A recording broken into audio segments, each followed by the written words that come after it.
कि बाजा बाजा रंगी हनुमान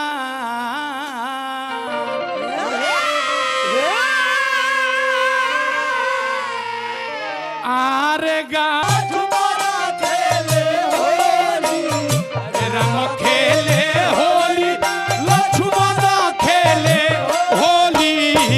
लंका दोबे रावण खेले होली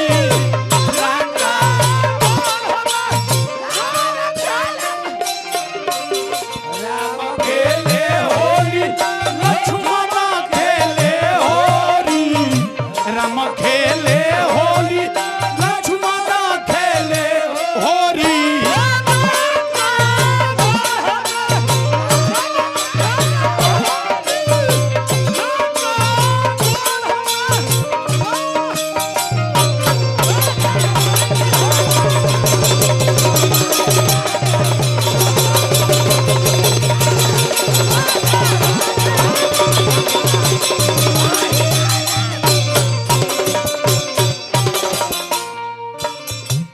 बहुत बहुत पुरस्कार जकर्ता मल्लिकार संदीप बाबू की तरफ से हम हार्दिक हार्दिक अभिनंदन स्वागत बा। नारायण जी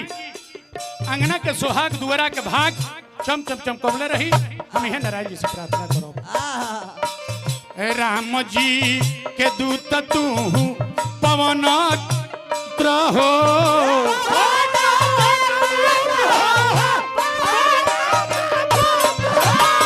नमता हर सुनते जे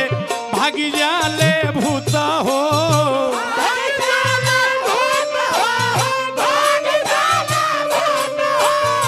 नमता हर सुनते जे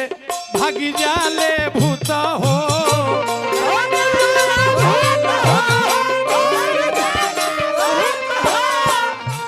हौवा कोलवो के काल हनुमान जी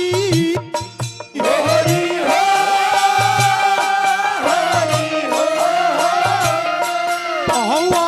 कोलवो के काल हौवा कोलवो के काल गदले के सुमिरन में आई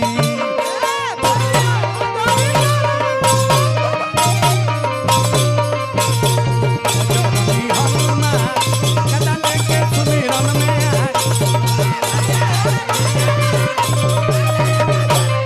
होरी हो होरी हो होरी हो होरी हो बजरंगी हनुमान गदले के सुमिरन में आए बजरंगी हनुमान